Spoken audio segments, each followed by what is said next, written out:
నేటితో ముగిసిన కవిత కస్టడీ పొడిగింపుపై న్యాయస్థానంలో విచారణ కోర్టులో హాజరుపరచనున్న అధికారులు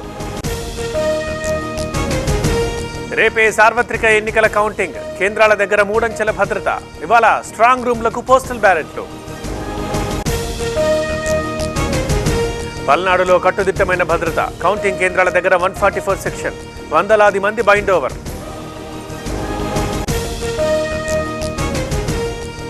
పోస్టల్ బ్యాలెట్లపై వైసీపీ పోరు హైకోర్టు తీర్పును సవాల్ చేస్తూ సుప్రీంకి కౌంటింగ్ ముంగిట సర్వత్రా ఉత్కంఠ ఘనంగా వీరప్ప ఉత్సవాలు ఆకట్టుకున్న ఒగ్గు డోలు విన్యాసాలు పెద్దపల్లి జిల్లా గర్రెపల్లిలో వేడుకలు ఏపీలోకి ప్రవేశించిన రుతుపవనాలు 2 రోజుల్లో విస్తరించే అవకాశం విజయవాడ విశాఖ అనంతలో భారీ వర్షం హైదరాబాద్లో పలు ప్రాంతాల్లో వర్షం తెలంగాణ వ్యాప్తంగా కురుస్తున్న వానలు ఈ రోజు కూడా రెయిన్ అలర్ట్ IVF ఒక అధునాతన సంతానోత్పత్తి చికిత్స అనేక దంపతులకు తల్లిదండ్రులు కావాలనే వారి కలను నెరవేర్చుకోవడానికి సహాయపడుతుంది ఈ రోజే OSS ఫర్టిలిటీని సందర్శించండి వరంగల్ జిల్లాలో గాలివాన విరిగిపడ్డ చెట్లు స్తంభాలు వణికిపోయిన జనం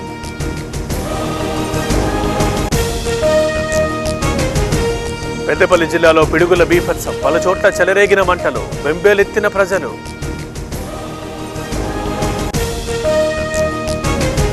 హైదరాబాద్ ముసారంబాగ్లో ఫైర్ బేకరీలో చెలరేగిన మంటలు అదుపు చేసిన అగ్నిమాపక సిబ్బంది సత్తెనపల్లిలో పోలీసుల తనిఖీలు రాజుపాలెం మండలంలో బాంబుల కలకలం పెట్రోల్ సీసాలు స్వాధీనం చిత్తూరు జిల్లా గుడిపాల SI సస్పెన్షన్ ఎన్నికల రోజు అలసత్వం వహించారన్న ఈసీ హత్యాయత్నం ఘటనపై సీరియస్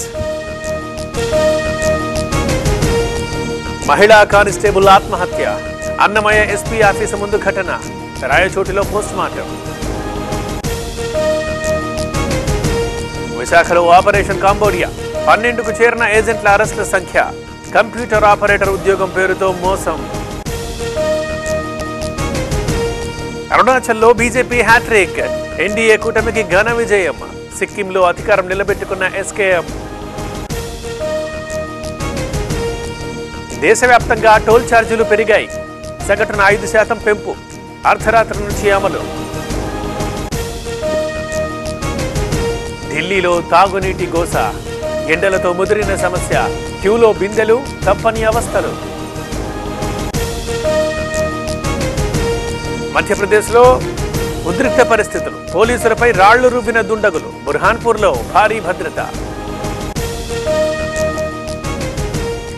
రోహిత్తో కలిసి కోహ్లీ ఓపెనింగ్ చేయాలి పాకిస్తాన్పై వీరిద్దరూ చెలరేగాలి మాజీ క్రికెటర్ గవాస్కర్ కామెంట్స్